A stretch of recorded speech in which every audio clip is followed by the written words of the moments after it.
The broadcast is now starting. All attendees are in listen-only mode.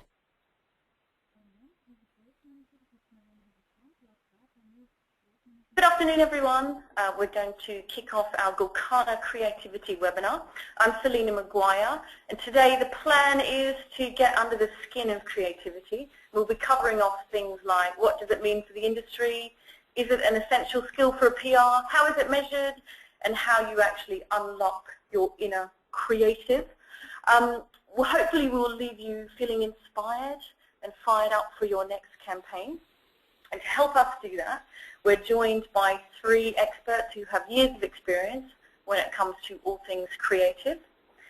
We've got with me here today is Head of PR for Nando's, Kerry Perkins, Charlie Coney, who's Head of Creative EMEA for Golin, and Anne Mays, who's MD of Ogilvy's Belgium office and joins in today from Brussels. So hello you three, welcome. Thanks so much for joining us today. Very much appreciate it. The format for today is we're going to have a chat. We're going to cover off all these questions about creativity, and then we'll leave time at the end for questions. So for all the listeners, if you've got questions for our three speakers today, you can do one of two things. Either post your question in the Q&A box you'll see on the webinar site, or on Twitter using the hashtag GulkanaCreative.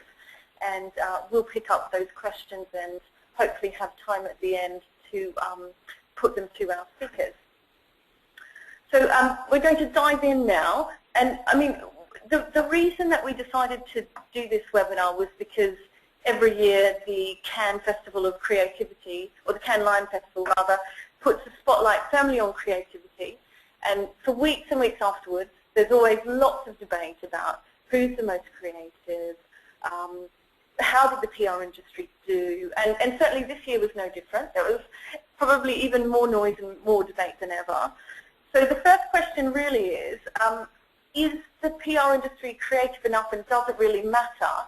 And Anne, I was going to come to you because you were actually on the PR jury this year in Cannes. Exactly. So put that question to you. Tell us what you think.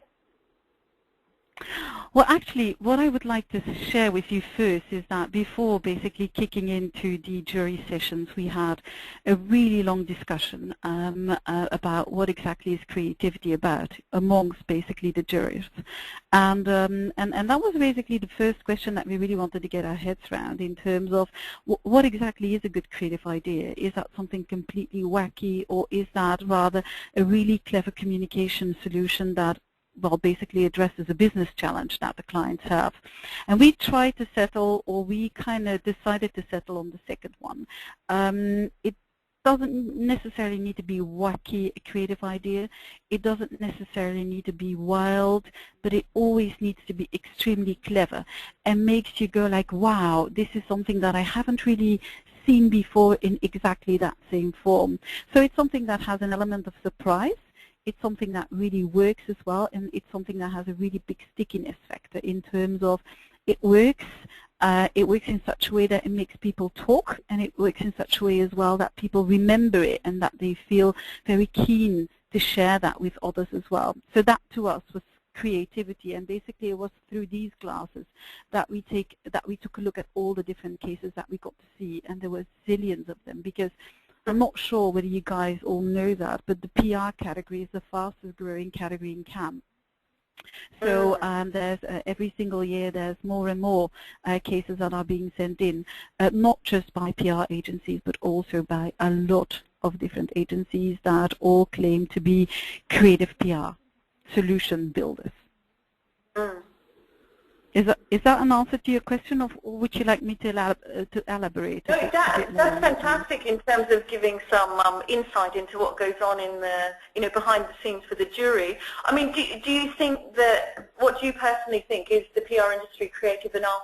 Does it really matter? Who cares? How would you answer that? I have a very outspoken personal view on that one, and again that kind of brings us back to a lot of discussions that we had as a jury group as well, is that I'm not going to say that there were two camps, but there were people that said, well, if it's not really an idea that generates a lot of word of media and word of mouth in a fairly traditional manner, and if there's not a lot of basically noise in outlets such as news and blogs and websites that divulge news, then it is not a PR idea. And some other people in the group absolutely didn't agree on that. Basically, a PR idea is anything that will create mileage, visibility in whatever way you can, and that makes people talk. And of course, there needs to be impact and reach as well. And if you take a look at that, I think that PR agencies and advertising agencies and all the other agencies that send in cases were doing pretty well. Now, if you take a look at, is the PR industry creative enough? When we presented the winning cases to the PR media or to the communications media, the first question we got was from, I think, PR News or PR Week, can't really remember, but they said, oh, well, obviously PR agencies haven't been doing really well this year, because it's especially advertising agencies and digital agencies and what you have that have been basically just, well, those were the ones that got away with the big prizes. And what we replied as a jury was that we really do believe that PR is just a way of thinking. It's a vision that you adopt in your creative / communication strategies. It is a state of mind, and of course, if you really want to get the most out of it, and if you want to implement it in a stellar manner, then you absolutely need these experts. But we really do believe that PR agent, that anything that is not a PR agency can build really strong PR campaigns as well. And just maybe to use a different example in order to prove my point is that for ages we as PR people have been whining that, oh well, we can create ads as well, and we can write really good copy, and we are the ones that can come up with really good digital plans as well. So if we are able to do that, why the hell wouldn't all the other specialists not be able to do basically what we do? So we really do think that it's rather a state of mind. If you want to implement it really well, you need the specialists. If you want to get the most out of it, you need the specialists as well. But basically what we want is for the whole industry to understand that they should go for reach, they should go for emotion, and they should go for results in earned media and earned channels. And basically that is what we really wanted to bring to the table this year in the PR jury. Thank you very much, Anne. I was going to bring Charlie in from Golan. Golan had a big presence as well at Cannes this year. Charlie, what did you have to say to that? Well, I'm really interested in sort of the position and the view from the jury, having sort of spent a couple of years now at Cannes and spending a lot of time going through all of the shortlisted entries and all of the nominated and all of the awarded campaigns. And if anybody's on this webinar now hasn't been to the Cannes Lion website and has spent a half a day going through all of the campaigns, then you're really missing a trick. It's a fantastic place to get inspired. But it seems to be out of the, I think 63% of campaigns entered into the PR Lions category were from advertising or advertising-led ideas. No UK PR agency picked up a lion. In fact, just a handful of agencies, PR agencies around the world picked up lions, most notably Edelman for their work on the integrated campaign Chipotle. But it feels like, I guess Anne was talking about earlier, there are two kind of big winners at Cannes, one of which is big integrated campaigns that have social purpose and incredible storytelling and great human emotion written into them. So Chipotle is a fantastic example of that. The Honey Maid campaign, again, really interesting example.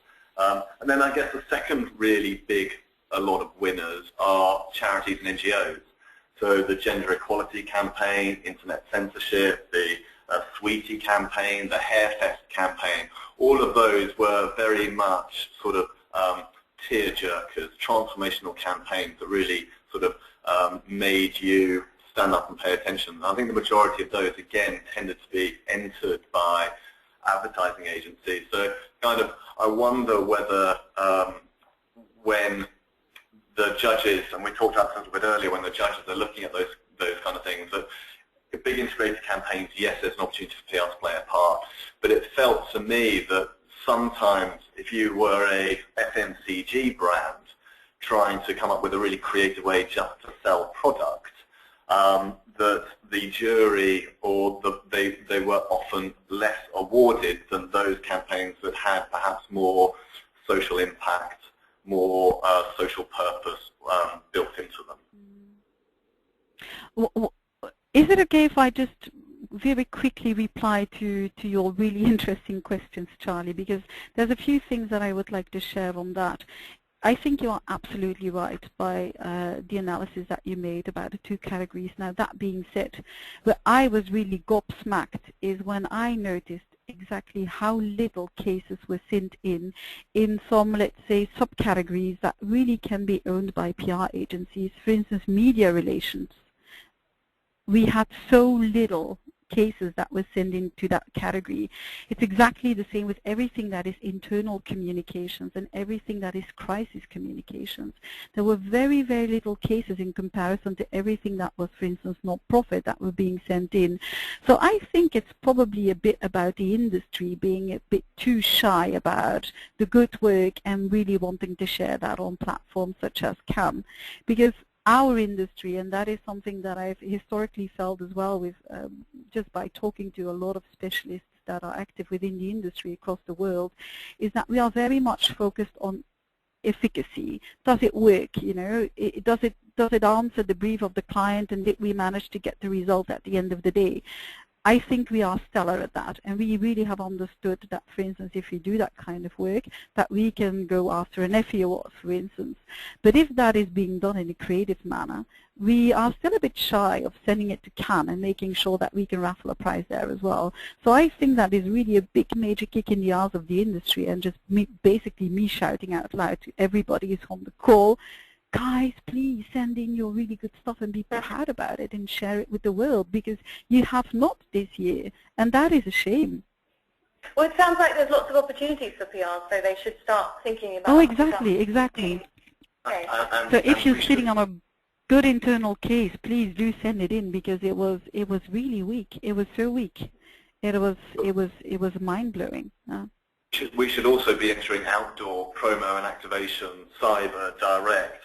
Those are the categories that I think that the industry, as we look to diversify, as we look to produce more content, as we build more digital platforms, as we become more of a communications industry than just a strict PR industry, those are the categories that I would like and anticipate more agencies to be owning. Quite right. Quite right, yeah, quite right. And what is really, what's really exciting as well is that there's a lot of integrated campaigns, but you have to know the campaigns a bit better in order to understand and to see that. Some campaigns feel like advertising campaigns, but are really PR-led. For instance, the one of Volvo with the Epic Split. There's a lot of people that think that that is a campaign that has been developed by the advertising agency of Volvo. Now, that is a campaign that was developed internally within the PR department, so I think that's pretty neat. But it's true that sometimes these people don't speak out loud enough, and basically are just completely being blown away by the people that work in external communications and that work with their advertising agency as well, just basically them going for the claim and the fame as well. The Epic Split campaign that Anne was referring to there is the one with Jean-Claude Van Damme, and again that will be on the Cannes website for anyone who doesn't quite know what that is. Kerry, I was going to bring you in here. You've been head of PR for Nando's for 7 years, pretty much starting it off solo initially. I mean, do you think creativity is an essential skill for a PR? Well, it's funny, yeah, I've been at Nando's for quite a while and started, PR 10 years ago, and just thinking about, what the role was when, when I first started out, and it was very much around, media lists and, selling in, and now it's totally different. So, for the very nature of the discipline, you have to be creative because, you've got multiple channels, multiple platforms, you've got multiple audiences, where we are with social, how, what a massive impact that has. You've got to talk to bloggers, you know, you can't, you know, you have to be creative by the very nature of the beast. You know, also, you know, we always say that, you know, you can't buy yourself in, you know, PR. It's you know, you can't buy. You have to, you know, you have to be a lot more creative. So, you know, take for instance, you know, an X Factor. If you're a mobile phone company, you can buy a sponsorship deal. Whereas, you know, with PR, you've got to think about it differently. I mean, this example that we did, where we got one of our bespoke bottles onto Extra Factor. So you've got to think out of the box and sort of slightly more left field. And, you know, so obviously creativity helps with that and sort of breathing an environment of creativity. So. And Charlie, you head up a creative team. Charlie's shaking his head here.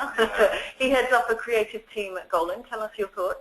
I don't strictly agree with you. I think you have to have creative people within your agency, but Anne talked about this a little bit earlier, and I'm a firm believer in the move towards specialists. So, you know, we've got planners and data analysts. I don't need them to be conceptual thinkers. We've got people specialised in driving client growth or managing campaigns who are fantastic at execution. I don't necessarily need them to be wonderfully creative. I want people who can do media relations skills, know the media inside out. I need them to know how to turn a story. But, you know, I think increasingly people need to hire and have specialist resource within agencies that are able to focus on those specialist skills. I think creativity is increasingly a specialism. And that if you spend, I grew up in PR doing media relations, a bit of strategy, a bit of client management, a bit of creative, and if you're spending a quarter of your day focused on creativity, then you're not going to be able to dedicate enough time, you're not going to be able to come up with really interesting and amazing ideas compared to somebody that gets to spend their entire time thinking about it. So I think this move to specialism enables us to create and to focus on things that we're automatically going to therefore be better at to produce better content. Anne, you've got some thoughts? Can I challenge you a bit on that, Charlie? Because I do understand what you say, and I think you're entirely right. But that being said, I have a lot of people working for me that do media relations every single day. I think they are pretty damn creative because they can come up with the good spins, with the right insights, with the good stories in order for the media to say yes, or in order for the influencers that they're trying to convince to say yes. So I think that creativity is not always with a big C, it can be with a smaller C as well. I think creativity is just finding a really clever way of pitching your ideas and making sure that the people that you want to be convincing say yes at the end of the day, and that they say, I'll buy it, I believe you, and I really want to have it. So I do understand that the big creative concept that is a job, that is a specialism. But that being said, I think that everybody who works in our industry needs to be creative every single day, every single minute, because that's how they make a difference. Yeah, I mean, the creative team that I look after, it is certainly not my intention that nobody in the agency should ever come up with an idea apart from the creative team. And our role is to facilitate and inspire the coming up with of amazing ideas, and those could and should come from anywhere, whether or not it's the lady that works on reception to the guy that cleans the kitchen to the strategy team to the media relations team.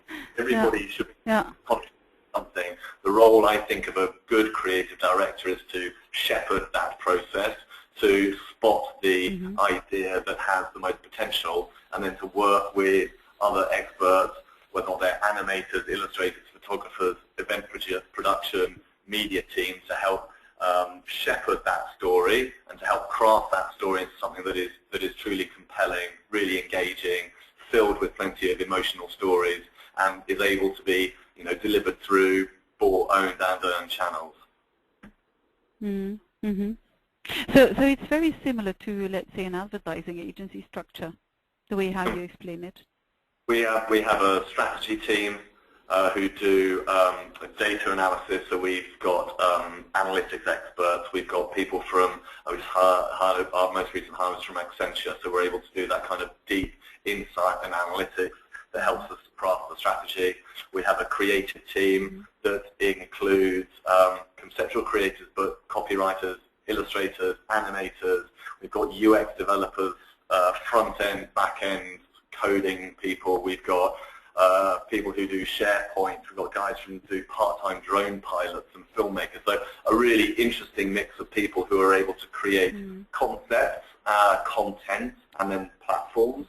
We've got a connector team, so who do community management, stakeholder outreach, media relations. So anything that we produce, they send it out there to those audiences. And then the sort of the beating heart that keeps everything running is the Catalyst team, the account managers, who make sure that everybody is working in unison to deliver a great campaign. So because each of those individual communities gets to specialize in just one thing, they become better at it. We hire them for their specialist skills, and arguably they enjoy it more because for instance, I don't have to do media relations anymore, which was never my strong point, and I always left all the end of the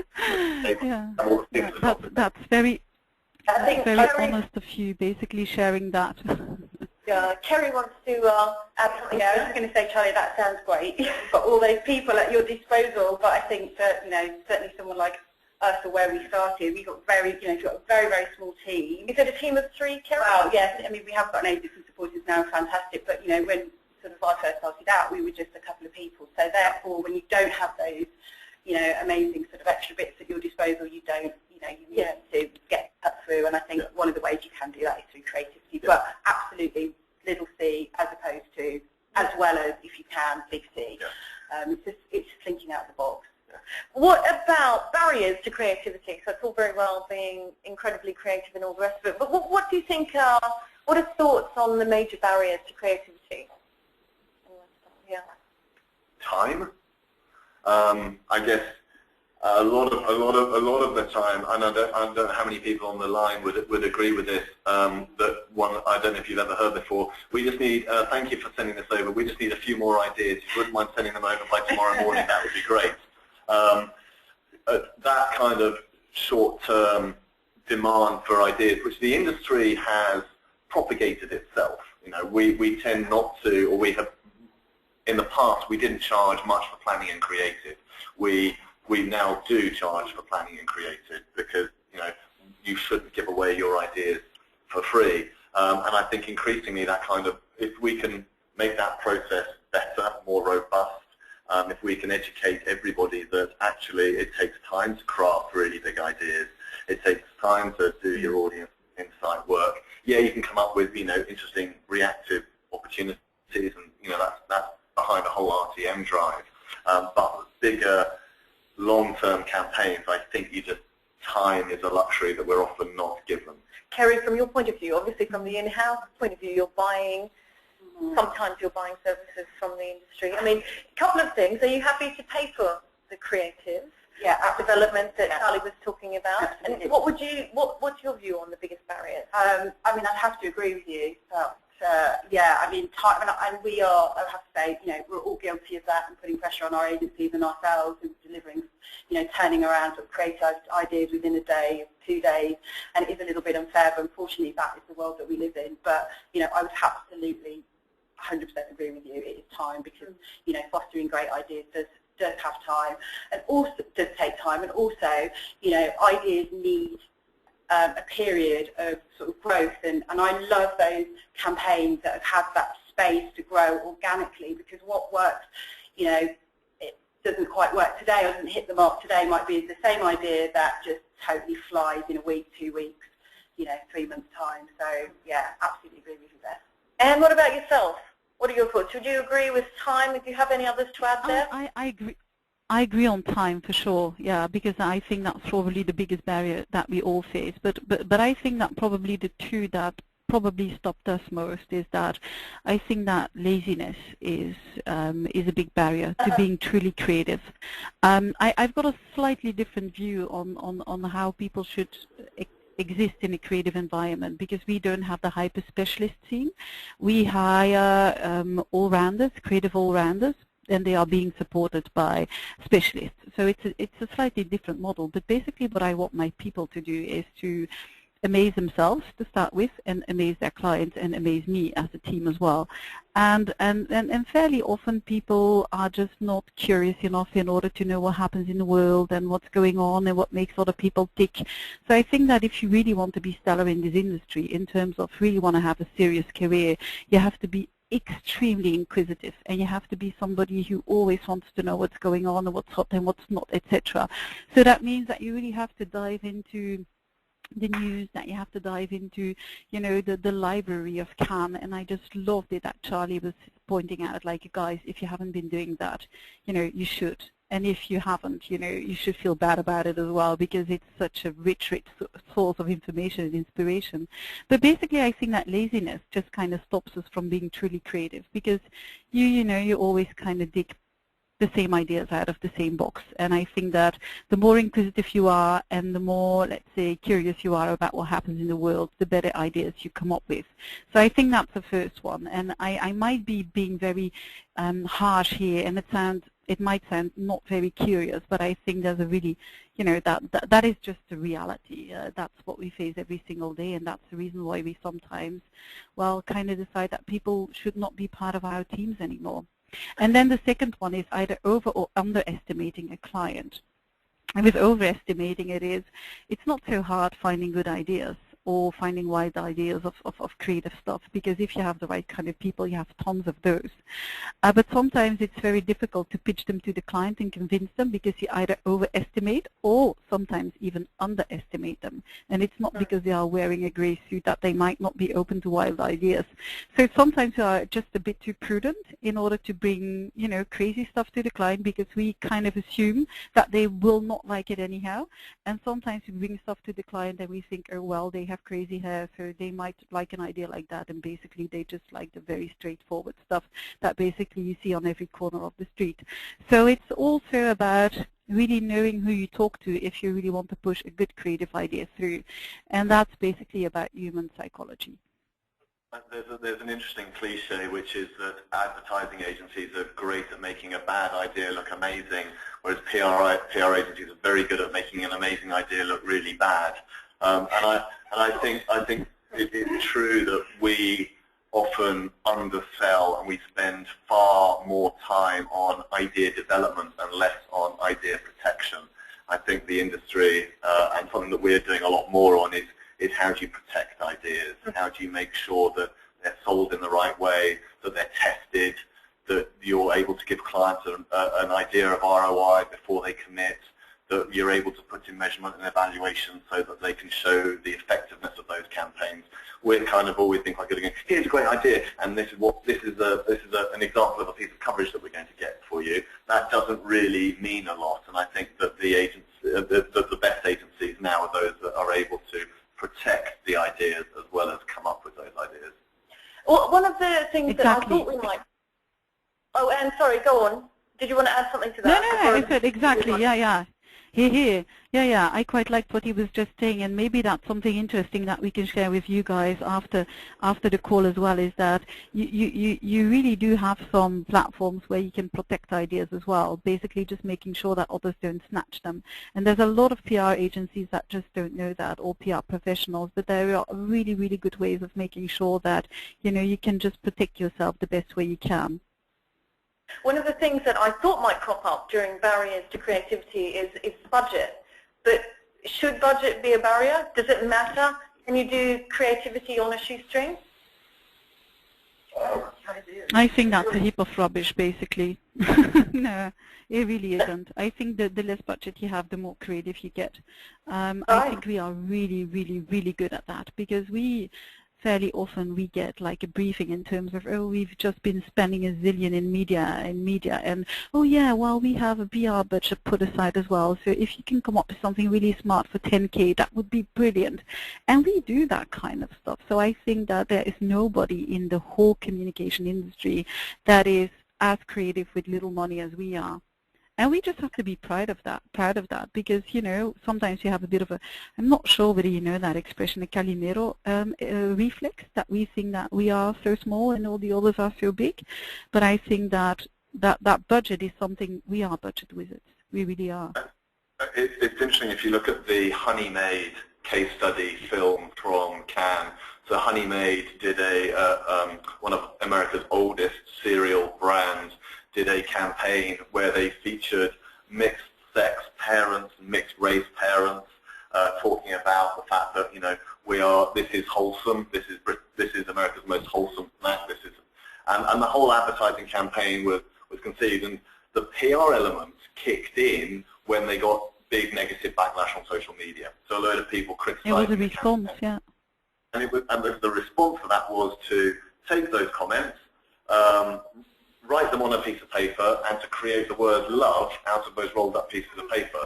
That's a really small budget response. It's a very smart way of dealing with those criticisms and turning it into a positive. But that's a really good example of a PR agency stepping in as part of crisis and risk management and a very cost-effective way of turning a negative into a positive. So I think that there are always ways to, whether it's part of integrated campaigns, whether it's part of standalone campaigns, to do things that generate huge amounts of conversation for not a lot of money.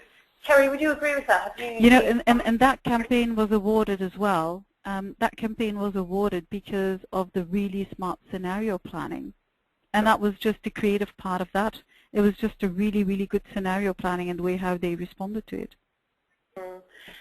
I was going to talk about risk-taking because I think there's an element, I mean, obviously depending on what clients you're working with. I think for us, some of the bravest things that we've done haven't cost a lot, but they have had the best sort of impact. So I think if you're in an environment where you can be a bit brave, then that can always pay dividends at the end. I think there's probably quite a few people listening today who potentially are thinking, oh, but wait a minute, I'm not really creative. Now, is that just rubbish? Can everyone find their inner creative? Can everyone unlock their creativity? I think, Charlie, you talked about it slightly earlier, a little bit. Yeah, I would argue. No creative type of person. I would argue that if you enjoyed making up stories as a child, if you enjoy going to the cinema, if you like to read a book, or if you are interested in the world around you, then you have it in you to be creative, and that anybody can be creative. My question is, does everybody need to be? I kind of talked about that a little bit before. If you're going to hire somebody into the agency, and you're looking for people with creative skills, then, fashion designers, art graduates, people from advertising college, young artists, people who are naturally already creative it's going to be easier for you to bring them into your organization and to put them to creative tasks. So yeah, everybody can find their inner creative, not everybody may need to. Kerry, what do you think? Yeah, I mean, I agree. I think, you don't have to be a creative to be creative. But I think it's about the environment. So, just as long as, everyone within your team understands that creativity has a part to play in the end goal, the end result. And that, being creative is a worthy sort of discipline to have. I think that's really, really important. But there are lots of ways in which we can all, lots of tips that we can all pick up on how to sort of kind of be more creative or put ourselves in a more creative state of mind or environment, I think. And what about yourself? What do you think on that one? I don't really have a lot to add to that. I think that.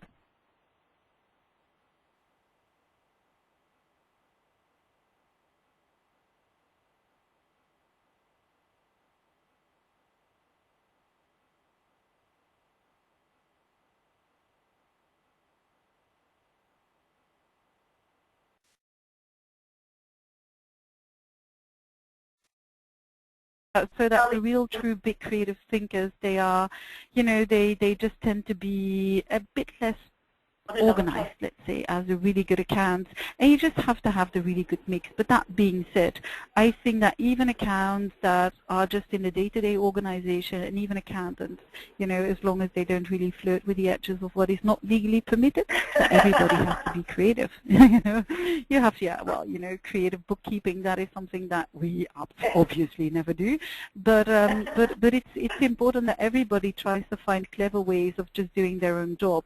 But there's, as Charlie pointed out, there's the leaders, the creative leaders, and there's the people that just need to be creative from a day-to-day point of view. There's another kind of interesting build to this, which is, does every client need creative solutions, or can every client come up with creative campaigns?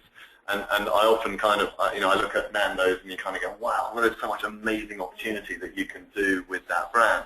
And people often go, well, I work on B2B, or I work on tech, or my company does ceiling fan installations, or we do hedgerow trimming.